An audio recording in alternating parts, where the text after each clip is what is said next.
Okay, we're going to get started. I am Maria Inés Zamudio. Thank you so much for joining this panel. Welcome to Adapt and Grow, a guide for getting the best out of collaborations. Listen, the best stories I've read, heard on the radio, or watched on TV, they all came from collaborations. And I personally love working with other reporters. I learned so much just from watching people work, and I know that that's a real privilege. So, with that, I want to introduce our amazing panel of talented journalists. I've actually worked with each one of them, and I've learned so much from each one. I want to take a step back and really talk about the workshop, why we decided to do this. Um, I called it Adapt and Grow because it's not just something that came from one of my favorite books, but it's actually also a really good way to think about long-term projects, especially when you get started with FOIAs and you start getting denials and you face long delays and you feel like you're failing and nothing is working. The most successful investigative reporters I know never give up. Instead, they evaluate the problem, they adapt and reel with those challenges, and they use what they've learned to grow and make the story better. So let's jump right in. We're going to have three segments in this panel. One is setting the tone, how to get started on collaborations. Two, recover and transform, how to face challenges and move from them. And three, the future of collaborations. So please drop your questions in the chat, and we'll be getting to those at the end of this panel. I'll also be asking questions directly to each panelist. Once I do that, please introduce yourself and tell us a little bit about the types of investigations that you've worked on, and then answer my question. So with that, I am going to start with Kimbrielle. Kimbrielle, the question for you is, how do you get organized and set expectations for your collaborations? That's such a great question, but I also like, this is where you adapt, that adapting comes in, and also making that assessment. I worked on a lot of collaborations. Currently, my title is I'm the Washington Bureau Chief for the LA Times. We have an office of about 30 people here in Washington representing California, LA, and the West. Prior to that, I was overseeing investigations. I still am for our office. And I've been at the company about 2 years. And prior to that, I was an investigative reporter at the Washington Post, worked on a series in which that's where I got my Pulitzer finalist for the work I did around fatal force, officer-involved shootings, and also homicides in America. And so have been a part of several collaborations. And I would say that most people who know me would probably say that one of my best skills is that I'm actually organized, super anal around that. And so I know most of the people on this panel, and they're nodding and smiling because they're like, yes, she is the organized person. When it's time to go to events, I'm the one who wants to plan it and set expectations. But anyway, so I have strong feelings about this. But to synthesize it in a few different ways, I would just say that I think that there are two main things that folks should think about when they're talking about getting organized and setting expectations. One of the things that I noticed is that people don't set realistic expectations ahead of time. And then secondly, even before everyone gets started, one of the things I really like to do is not only set expectations and deadlines, I mean, that's quintessential, but really do an asset map is what I say. And I like to assess what everybody's bringing to the table. I think too often in our industry, you hear somebody saying like, oh, that person's not a good reporter, or that person's not good at this or that. And while those things may be true, you can manage and minimize those things, but I think it's better to focus on people's strengths.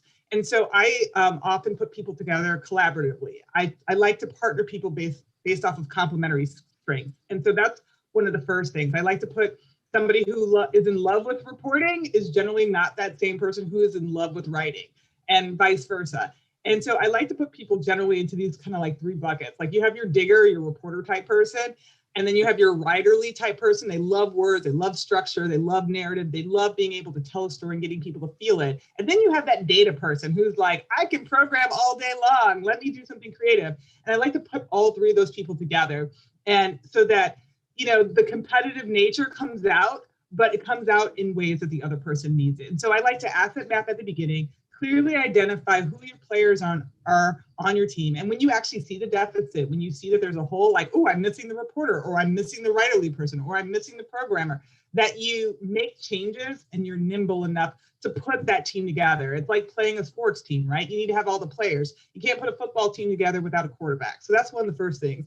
The second thing, once you've assembled your team, you need to set realistic expectations. Know the culture of your organization. Know that if you're, it's one of the things I realized very sharply, working on the East Coast of the Washington Post is very different than working for a West Coast paper. You got to believe that there are differences in styles in terms of culture and how people operate. And so you just have to be aware of those things and operate within those expectations. So those are like probably the first two things that I would say are very important. And then finally, I think you need to really kind of think about what kind of collaboration you want. I've been part of many collaborations, and I kind of put them in two separate buckets. One is external collaborations, which I think everybody on this group is going to kind of talk about, whether that's with a for-profit organization or a nonprofit. But then also one of the things I think we don't talk about enough is internal collaborations. Collaborations that one department has with another, and particularly, what is a project that I can do with our data team, and how can we work together well and speak each other's language? Also, how can I work with other people within my office? Working in a bureau that may seem like an outpost. How do you make that collaboration work? And then also internally, how do you work within your own team and bringing those people together? So those are very different types of collaborations, and I think we're going to talk a lot about that today.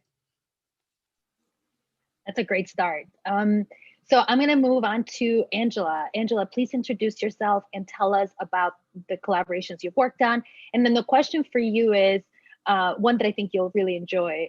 How do you create your FOIA plan for a big project? And can you share those tips with us?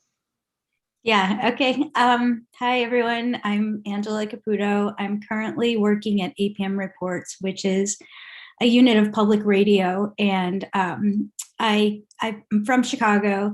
I started at the Chicago Reporter as an intern, went on and worked at the Daily Southtown, came back to the Chicago Reporter, went to the Chicago Tribune, and now I moved and I ended up here.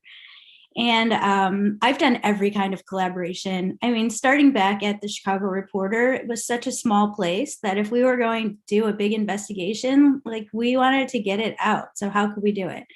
We would take, I would take the idea to the public radio station, say, hey, I've got something here. Would you like to collaborate on it? And in that way, you're sort of taking something to someone and then saying, do you want to help put your stamp on like an audio component of this larger investigation I'm doing?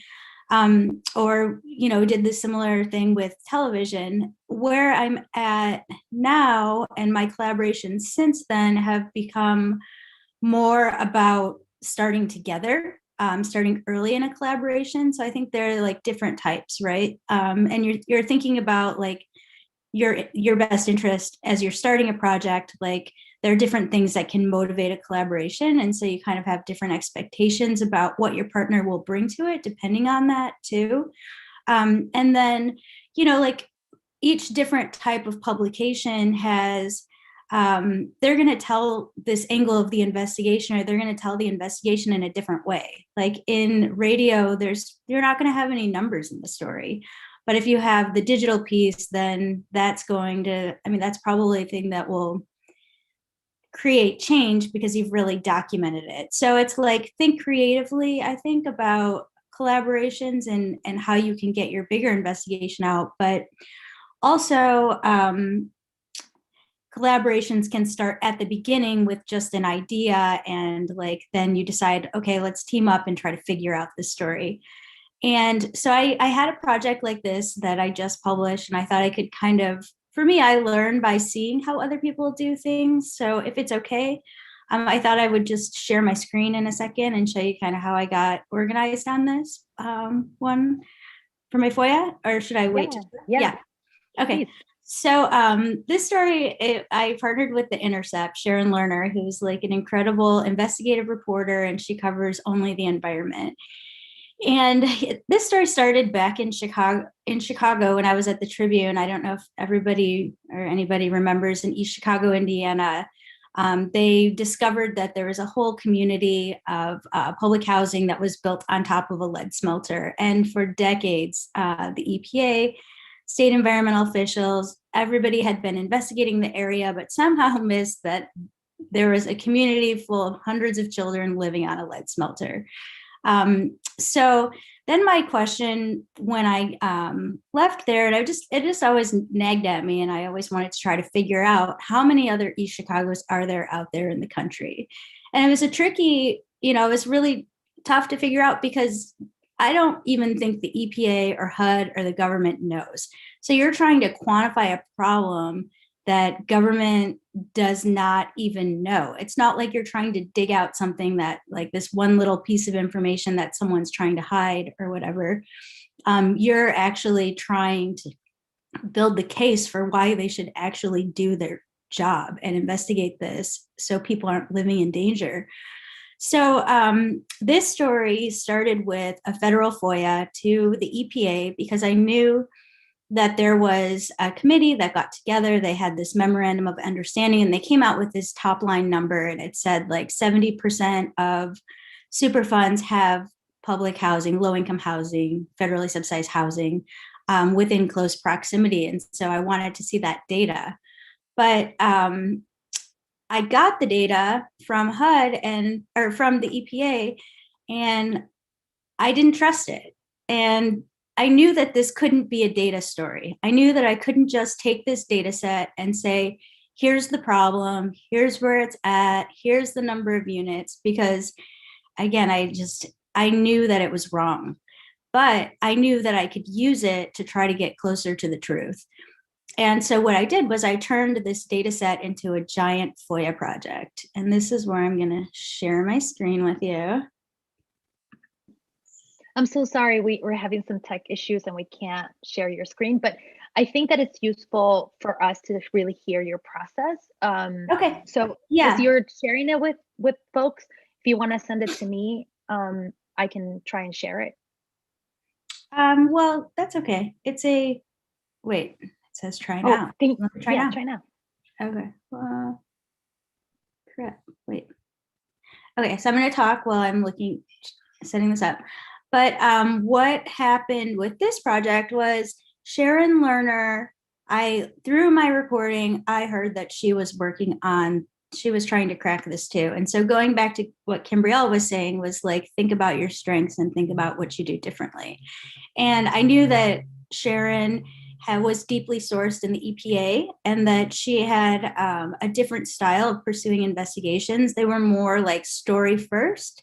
And mine was like digging in and trying to like, find patterns and find like hidden secrets in documents. And so we were a great combination because from the beginning, like I was showing her that I was looking at Sanborn maps and I was looking at aerial Google satellite and I'm doing FOIAs and she's like looking for environmental activists. So we just came to it totally different. And that was a huge win for this project. So here's my screen. So what I got from HUD, I did not get this, so let's ignore this. I got basically a list of properties. I had a development, I had the proximity to a Superfund, I had the name of the Superfund, and I had like whether or not it was still a risk to human health. So I had these data points that I got from the EPA. But none of these properties, I didn't know which housing authority they belonged to. Like they were just properties in themselves. So then how did I get ready for my FOIA? What I had to do was figure out who oversees these properties. So I went to, and I think this is like a really good tip when you're doing like a massive FOIA. I ended up sending out 200 FOIAs across the country for this project. I think like a really important thing too is just to like think about other resources that are there that you can start joining with, because like trying to contact 200 public housing authorities and figure out who is the FOIA person was just not practical or didn't make sense. And a lot of these were small agencies. So what I ended up doing was just joining tables. So first I found an inventory of public housing properties and who it belonged to, and I joined those into this table. And then I figured out who is the executive director and what is their phone number and their email. I found that from just another completely different table. So it's like getting creative. And that's how I set it up. And I set up this FOIA page. And it was, I knew that the housing authority, I knew which Superfund it was. I figured out the executive director.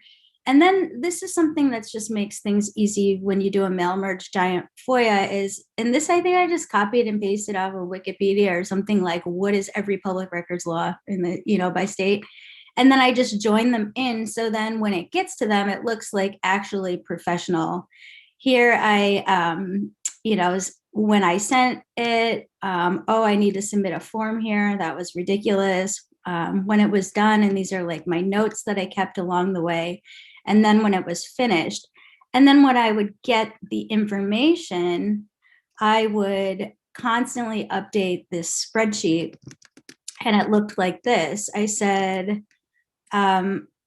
was an environmental review conducted? True or false? If true, I would link to it. Was there a phase 2? False. What was on the land before? Did they find contamination? What kind of contamination did they find? So I started building this little database where I could organize all of my documents as I was getting them back from everyone. And then here I just had this same tab, so then I could toggle between the two. And so that's how I got set up and got organized for this project. I'm trying to get back to sharing my screen. And maybe I should stop there, and maybe you want to move on to the next person. Okay, because I don't want to. Yeah, this is super helpful. I think we'll get back to this, but okay. I want to move on to ask Alejandra a question. So again, introduce yourself and tell us the types of collaborations you've worked on. And then the question for you is, how do you determine communication and workflow? In other words, how do we keep each other accountable during a project? Thank you. So yes, my name is Alejandra Cancino. I'm a senior investigative reporter at the Better Government Association, which is a nonprofit newsroom here in Chicago. And we do lots of collaborations.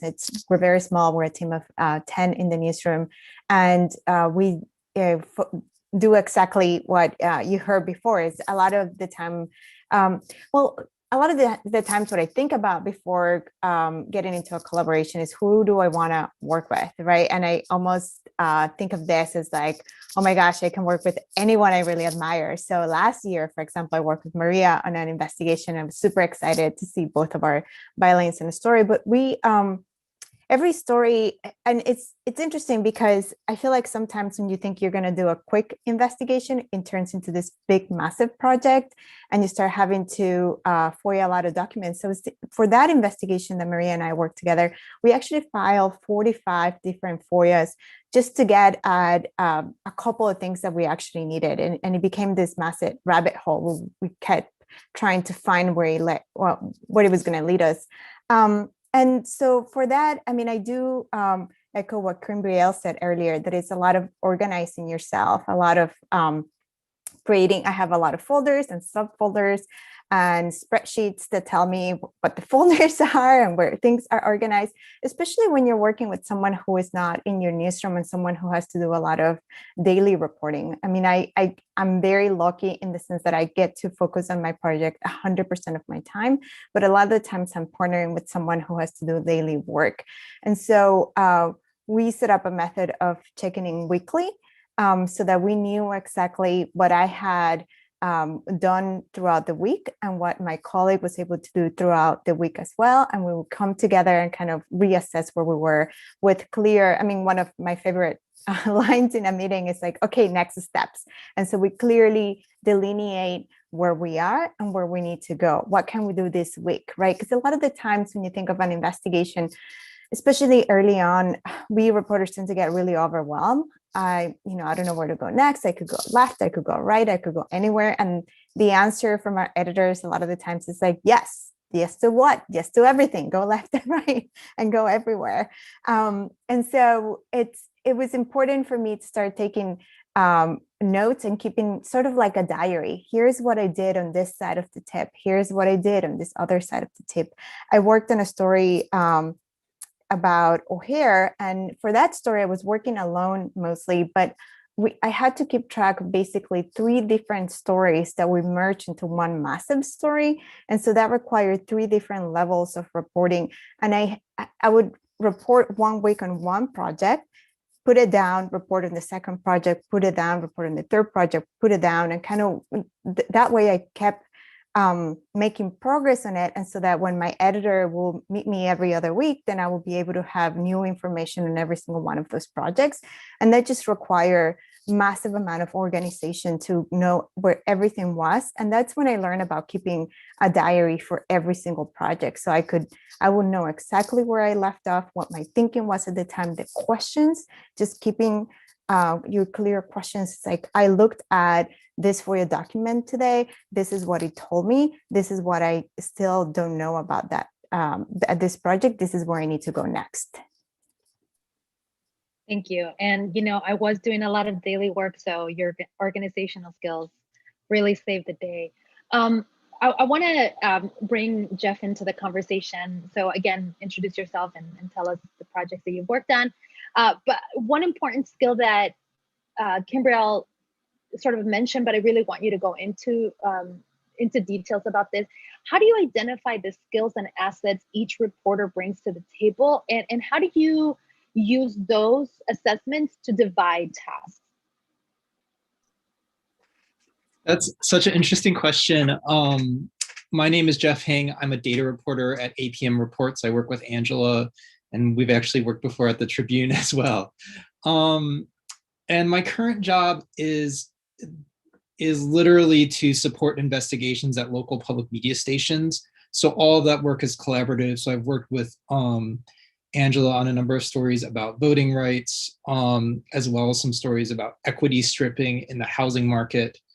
But also being a data reporter, pretty much all of my work in my career has been collaborative in one way or the other. And that can be in an explicit within the newsroom collaboration, like at the Tribune when I was writing the software to produce election results. And I'm not only working with other news apps developers and graphics journalists, but also reporters who are going out and hand entering election results from some of the outlying jurisdictions into a spreadsheet. But also some of those collaborations happened informally, just from sitting across the aisle from another reporter and each of us kind of being nosy and getting a sense of what the other person does. Which I think those kinds of informal collaborations really inform how I think about how formal collaboration should work. And so the first part of getting that assessing skills and assets is, I think, creating space for the individual reporters who are going to work on a collaboration to do that introspection themselves and to articulate it. And so that one means, if you're running a collaboration, to get out of the way or just not to make assumptions about what someone brings and sort of let them identify that themselves. So for example, before kicking off a recent round of collaborations, me and another data reporter and we made a slideshow that was sort of a menu of the different kinds of work we had done as a data reporter. So our collaborating reporters could have a sense of what the realm of possibility was for how we could work together. And I'm happy to share that after the session. And I think even for people who, more informally just having a statement of, like the way Angela described her approach and style can be really, really helpful. Along those same lines, I think it's really important to establish roles and responsibilities early on in the project, but maybe not to the greatest benefit to do that right at the beginning. So if there's a way to structure some initial tasks early on where people can get a sense of working with each other, can see and understands where their strengths and opportunities and complementary skills lie, and then making the sort of hard assignments or role setting formally, I think that can be really helpful instead of jumping to it right away. And finally, I think as a number of people have already touched on, collaborations aren't just an opportunity. It's not just about what you bring, each person brings to the collaboration. It's also about what they can gain, or the spaces they can grow in working together. And I think it's really important to sort of articulate that and to build that in at the beginning. For example, on a collaboration I'm working on now, that came out of sort of the presentation about what data reporting can look like. There is a reporter who was eager, who had used spreadsheets and some data in her work. She wanted to do that more. It would have been really easy for me just to do all the number crunching because that's something I do every day. But because it was very clear that she wanted to use this as an opportunity to enhance her knowledge and skills with pivot tables, I did some basic data cleaning, and then we had a few collaborative work and troubleshooting sessions to sort of like help bootstrap her to do some of that high level analysis herself. And then I moved on to sort of data analysis that took more specialized skills or background knowledge. So I would just encourage everyone to take that growth area as part of this initial assessment. And I think that having overlapping, not just complementary skills and knowledge, but a certain amount of shared knowledge can really, really help notice things in the course of the investigation that end up being really important, whether because they are important finding or direction for the investigation, or just keeping yourself from making a mistake. And I think there are some specific tools that I've encountered more when I did more sort of news apps development, like RACI or RASCI, I think RACI or RASCI, which is sort of a table. I'll share some examples of that in the chat afterwards. But I think having these conversations and just making it an intentional conversation is the most important part, rather than any specific methodology. Yeah, thanks, Jeff. I think that one of the questions or this idea that you can also learn from each other is like one that we will touch on at the very end, because I do believe that there's a lot to be said about making collaborations more not just about the end product, but also other things that we could gain from that. But I want to kind of move the conversation forward and really now tackle some questions that happen, right? So you're in the middle of the project, things aren't going great. Maybe you're getting some FOIA denials. Maybe you're facing really long delays for FOIAs. And so how do you recover from those setbacks, and how do you transform so that you can keep working on this project? So Alejandra, can you tell us, how do you tackle FOIA denials? Like, what's your strategy for handling that? And I can give you an example. I like what Angela said, that You're sometimes muted. Oh, can you hear me now? Yeah. Okay. Yeah. So sometimes we learn by doing. Oh, can anyone else hear me? We're good. Thank you. Okay. So I was thinking about an example, and one that came to mind was I was working on a story about the Chicago Housing Authority, and it was about broken elevators. And I wanted to know all of the companies that the Chicago Housing Authorities employ or hire to maintain the elevators. So that was what my FOIA said. Please give me all the contracts with all the companies that maintain the elevators, and that was denied. And so the first step is always to read that denial, to be able to understand why specifically, because I thought that was very it was very specific. I was very confused as to why they will deny something so specific. Well, it turns out that the CHA doesn't keep contracts by in this like large buckets of like, this are all the companies that maintain elevators. They keep it by the name of the companies that they employ.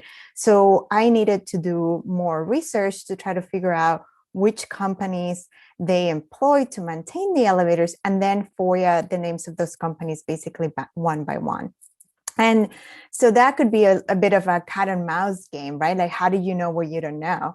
So I started just researching which companies maintain elevators in Chicago. And I just started FOIAing the names of those companies to see, almost like fishing a little bit, which ones will come back with a responsive document.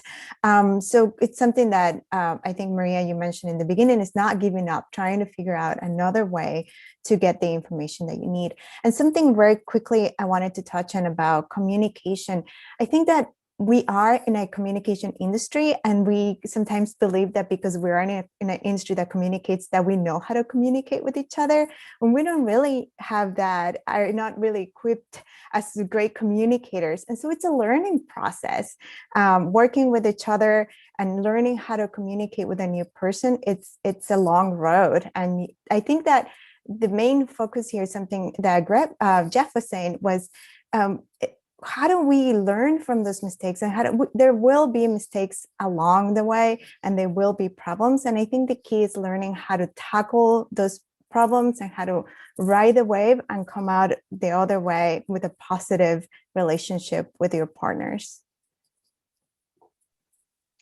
That's real. I mean, we just, sometimes we have a lot going on, and it's hard to communicate because there's so much pulling at our attention. But so when I've heard Kimberly speak, and working with her, you really describe the FOIA process as sort of like, you treat it as a story. You do research and you file the FOIA.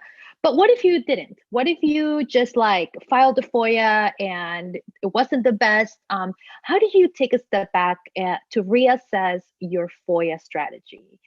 Especially when you're experiencing long delays. Can you share some of the things that you learned from your work, Kimberly? Yes, and one of the things I just shared with Maria, and hopefully she'll share it with the group that's watching this, is a Twitter thread, because I've been asked, I think you learn from a lot of your failures, right? So public records, you become successful because you have failed a lot. And you have those successes as a result of everybody smiling, because they're like, yes, but you have those successes. But that's the benefit of collaboration too. And Jeff pointed to this. You get to work with like-minded people and people who think differently also. And so you learn from each other. And so I would go through these long, drawn out public records battles. And when I was at the Washington Post, and I'm going to talk about specifically a series called Fired, Rehired. I just shared a link with Maria, and hopefully she'll share it with all of you. I had so many fails that ultimately many ended up in successes. And so my coworkers, they would hear me like battling public records custodians as they walk by my desk, and you start taking it for granted. You actually start thinking that everybody knows what you know about public records. And the reality is, as Maria said in her intro, is that we're in a very privileged space. And you get so used to fighting these battles and feeling like you're on like this island where you forget that other people, that your lessons are instructive to others. And so I had a coworker who would hear me and said, you really need to write about this. I was like, write about it where? They're like, on Twitter. And so at the end of the project, I was like, fine, I don't know if anybody's going to find this helpful. And so then I started detailing all of the failures that I had, but how I overcame them. And I said, if this is helpful for somebody, I want them to know what I had to do. One, I failed. And two, this is how I was able to succeed. And so the link that I shared is basically how I turned 2 tips into 10,000, investigations with 10,000 records. And I detail several different obstacles. And so this project was called Fired, Rehired. And I wanted to take a look. I had heard a tip. It was, I had been part of the Pulitzer Prize winning series, like I said, about fatal force, officer-involved shootings. And I say that to bring the context. If I am talking to a police department after this series where we've just detailed how your officers are shooting and killing people, do you want to talk to me? I'm probably not their favorite person. So years later, I'm working on this series about civil payoffs. Not a series, it was a story with Teresa Vargas at the Washington Post.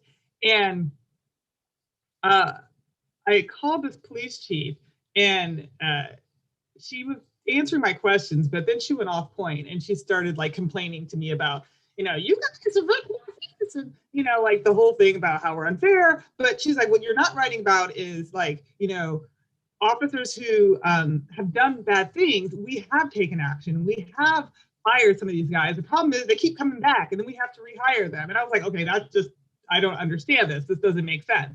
And I was like, well, explain this to me. And that's one of the things, like, you can't shy away from it. If somebody says something to you, like, how do I explain this in public records? I said, prove it. Like, how can I prove this? And so I said, well, let me think about this a little bit. So then I think it was like within that same week, I was talking to a police department in a completely different state. It was in Florida.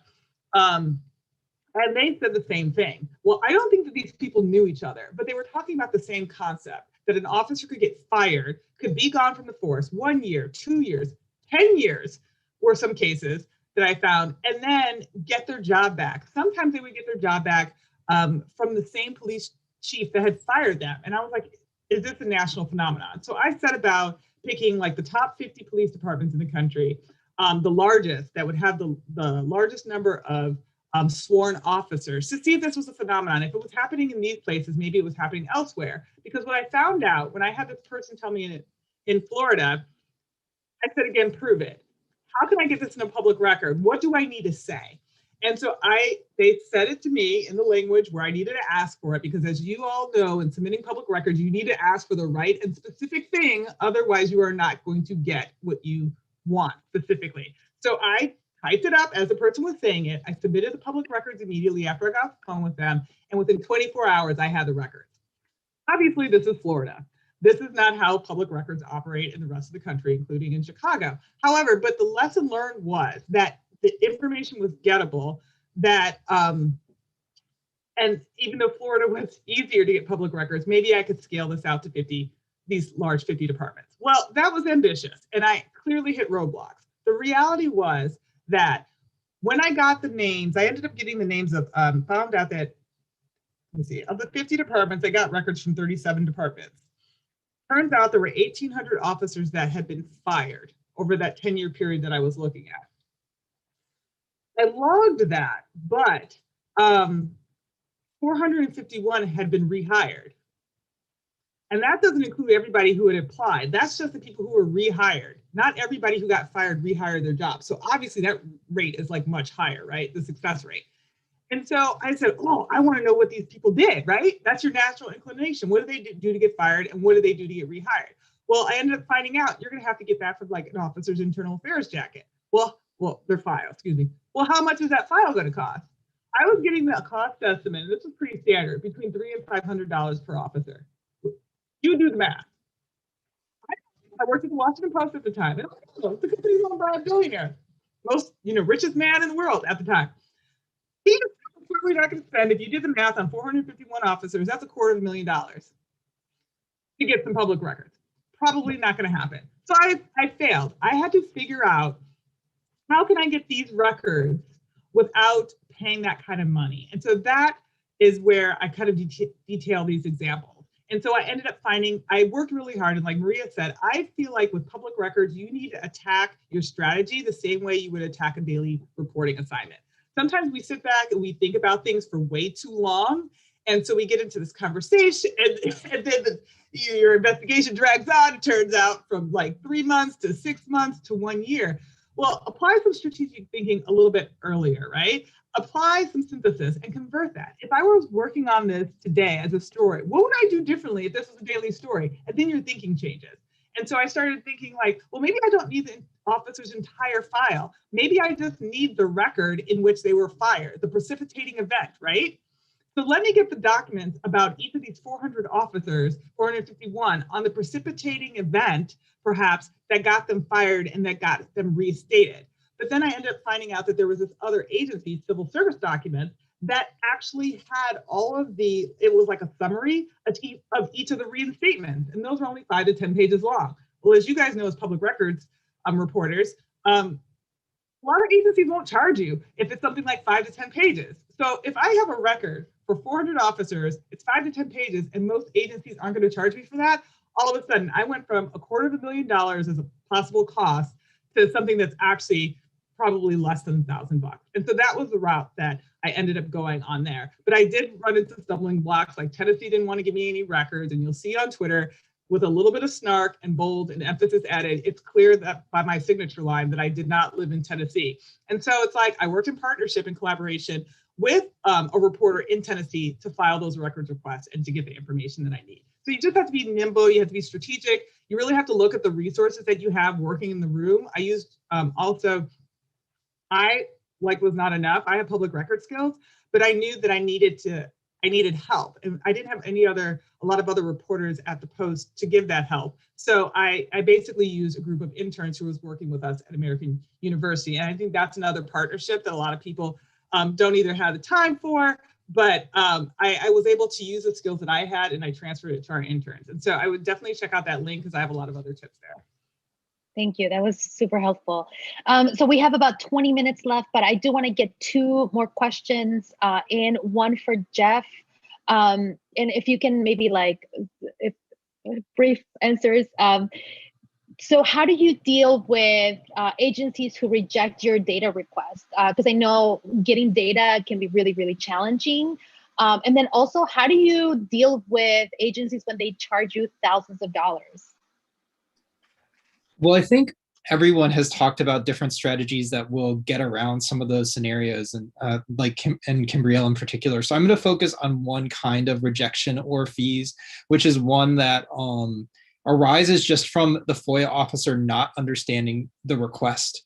And my number one piece of advice is just not to let a request die because of that reason. So first, pick up the phone and try to talk it through with the FOIA officer and make sure they understand what you're asking for, because sometimes that's all it takes to get those records. And then the second piece of that is use your collaborations in the space. So yesterday I was on a conference call with my reporting partner and a FOIA officer, and that was really helpful because she knows the subject matter and her state's public records laws way better than I do. But because it was for data, I have a good understanding of how records are stored in a database, how data moves around between different people and agencies. And together, we were able to have a much, I think, better and clearer conversation with the FOIA officer.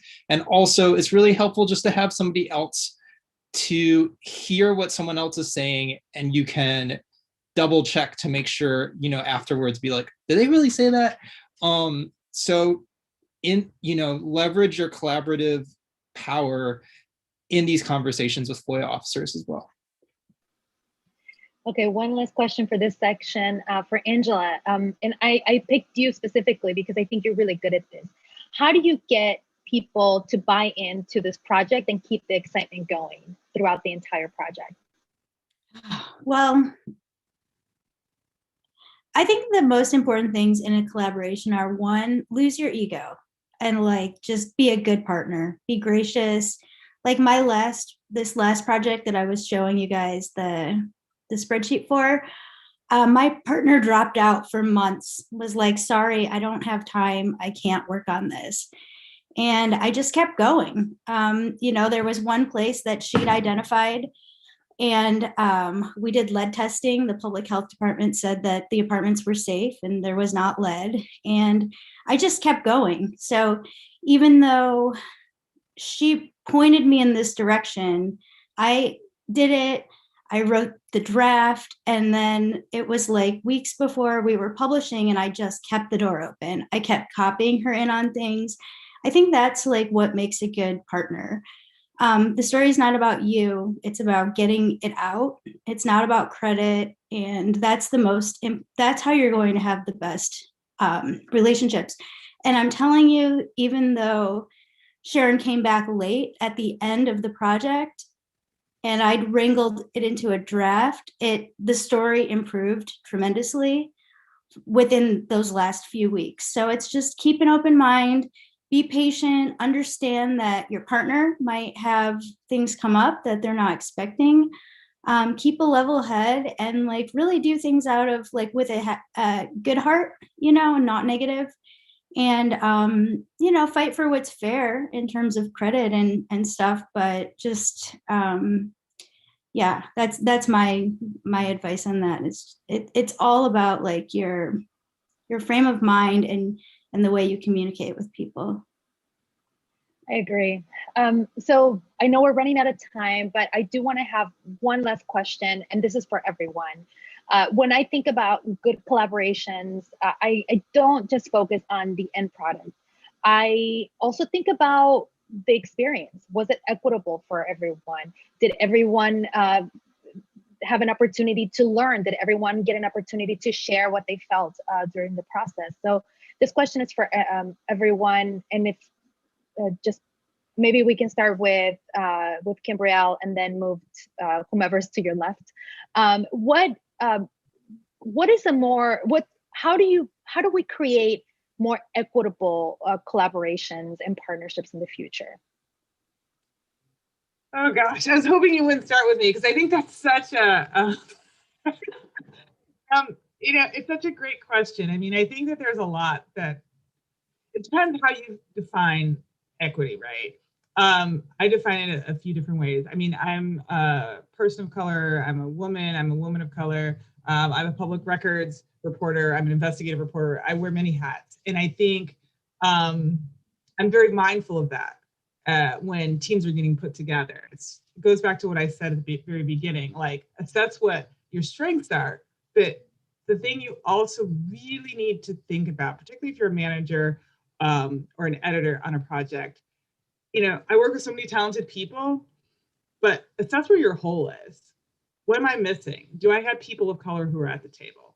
Do I have people who are women at the table? Do I have people who are young voices, who have a voice that is different than what the standard has been in traditional news media? And I really think that the events of today and this moment is really illustrating that. The country that we live in today is not the same country. It doesn't look the same that it did 10 years ago, and it is absolutely not going to look the same 10 years from now. And I feel very strongly about that. And so one of the things that I think folks need to do is focus on the diversity, focus on differences of opinions and thought.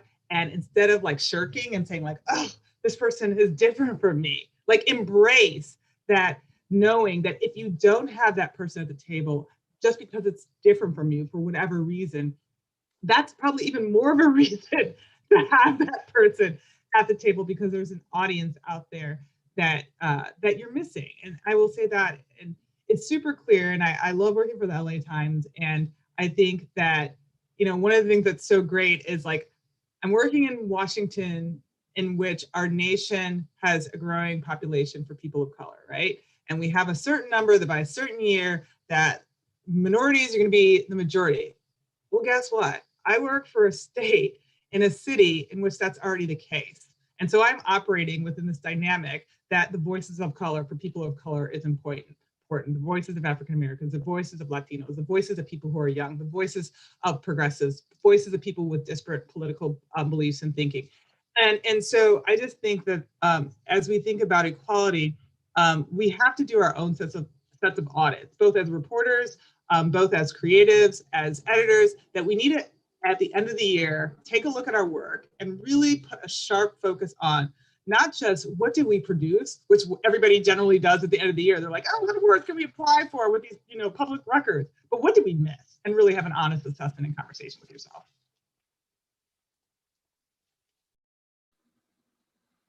Yeah. Do you want to go, Alejandra? And then we can get Alejandra, Angela, and then Jeff. I mean, I thought a lot about it when you mentioned that question earlier. And it's just really difficult because I do think that like we have people in the industry that are thinking the way Kimbrielle is thinking, right? Like, let's embrace the different voices. But there's also a lot of people in our industry that do not see that and do not think that way. And so for some of us journalists of color, it's like we need to not only fight, it feels like a fight. It's a fight with our editors, and then it's a fight to get the space, right? You might not get in the front page. Your story might not get the audio time that other reporters' story will get, even though it's just as important, right? And so I think thinking about equity every step of the way and thinking about, even as we move in our career. So even like I've been thinking a lot about like this idea that Superman is not going to come and rescue me, right? Like, or rescue us. Like we have to do it by ourselves, that maybe we don't have the power to change the entire industry, but we can change the partnerships that we have, the collaborations that we're in, our environment. That's what we have power on. And that's what we can start changing. And maybe that creates change, more equitable change, and better communities from the bottom up, and not wait for the people at the top to help us, because they're not going to. I would say from my experience that, okay, so I came from the Chicago Reporter to the Chicago Tribune, where I'm writing about equity all the time, to the conservative paper in town. And after a few years there, my husband is like, holy shit, everything you do at the Chicago Tribune is a Chicago Reporter story. And it's true. And how did that happen? One is that people want these stories, just they're not being pitched. And like, that's shocking. Like, we did a story on water, and we looked at water rates and how they're like 6 times higher in Black communities than white communities. And just like, you know, how crazy is that? Well, that started because we were given the topic of water, and I just applied this way to it. And I was like, oh shit, guys, look, there's like, people are paying way more for water. And so I think that sometimes editors want stuff and they don't know it is one thing. And the other thing is, like, I did this story about DUI roadside checkpoints that everybody loved. Like, it broke the internet. It was so popular. You know, I pitched that to one editor who said no. He said, no, stay in your lane. So, you know what? I pitched it to another editor and I ran it and everybody loved it. So just, you know, keep your head down, keep going, and don't take no for an answer. Like, you don't want to be a jerk, you know, but at the same time, like, when you see an opening, you know, just wait for your opening and take your shot, because there are chances that, like, if the Chicago Tribune published all these stories, there really is an appetite there. And so just keep trying.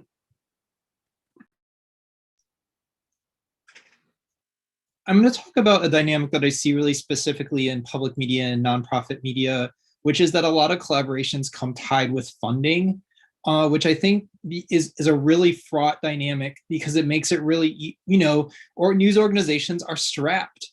And so it's really easy for collaborations to be sort of extractive, like what extra thing can I get out of this collaboration? And that's a dangerous sort of mindset to internalize, because it's so easy to turn that around and approach reporting to your sources, the communities you're reporting about, from an extractive mindset.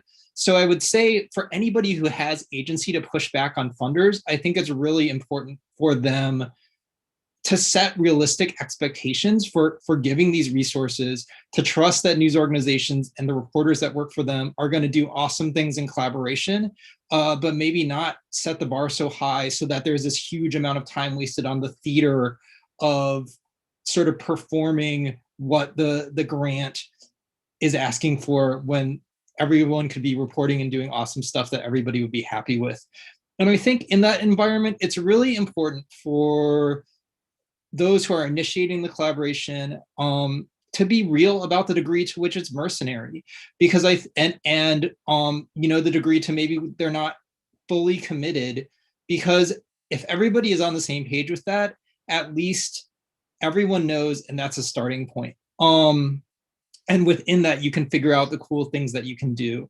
And I think that a lot of the friction that has, you know, been referenced a little bit in this talk comes from people's capacities not really lining up to what everybody expected at the beginning. So I think specifically around the actual commitment of the different partners, whether it's at a personal level or at an organizational level, having, you know, just being really real about the actual commitment creates so much more space for responsibility, for equity, and for really awesome projects coming out of even a fraught collaboration. Thank you. So we're almost out of time. There was one question in the chat that's a little bit confusing. So rather than doing that, if you all are available, maybe folks can reach out to you through the app.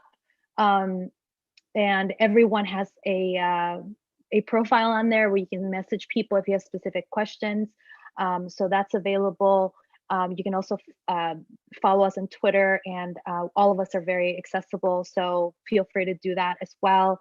And I wanted to end, okay, so we have one.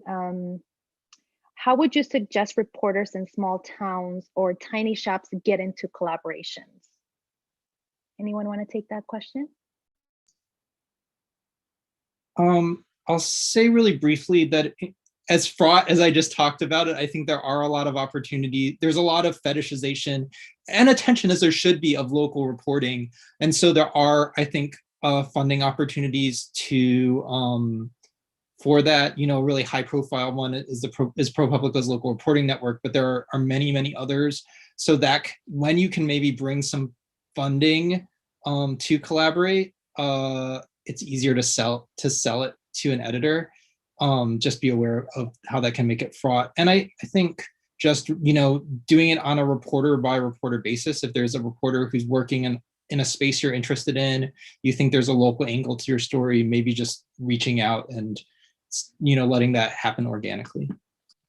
One of the things that I would add to that, and I think that that's a great idea, is to just being able to reach out to people. And there's a lot of fellowships, and they've come increasingly with some complaint and criticism, understandably so, because there are, people need jobs. Our industry is hurting and fellowships are creating, but one of the things, to Jeff's point, also they are creating some opportunities. So I think that there are some fellowships out there you could see with ProPublica and other organizations where there are opportunity. I would say the second thing is, one of the things I like telling reporters a lot is to, if you're not a member already, check out the archives at IRE. IRE.org is Investigative Reporters and Editor. I'm actually wearing my redacted shirt, so I'm actually wearing a public records redacted for this conference today, but it's from NICAR, National Institute of Computer System Reporting.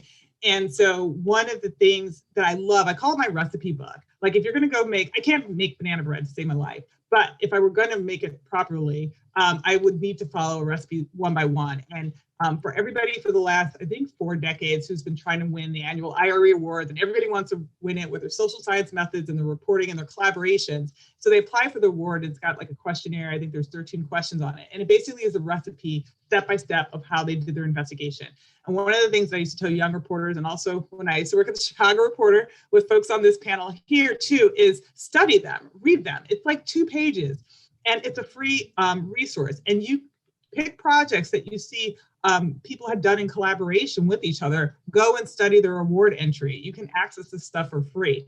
See how they did it, see how they worked together, and see what partnerships they had, and emulate that same thing for yourself. So that would be a couple of suggestions.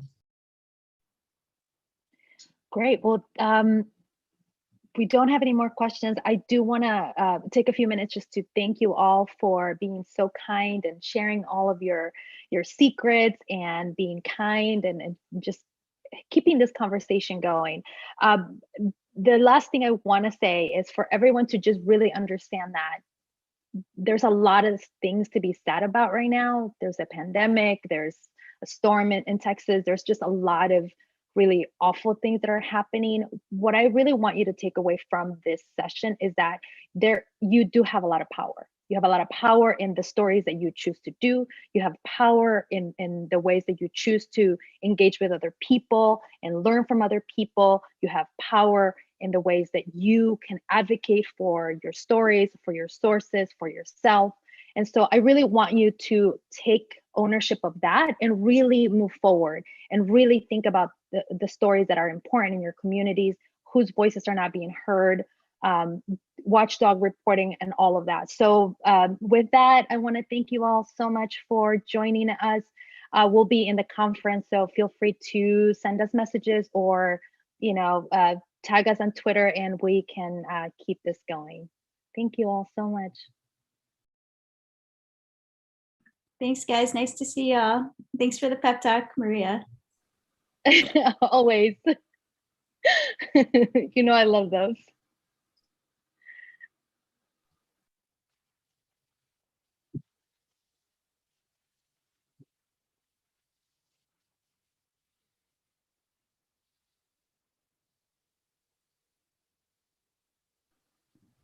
All right. We stop recording.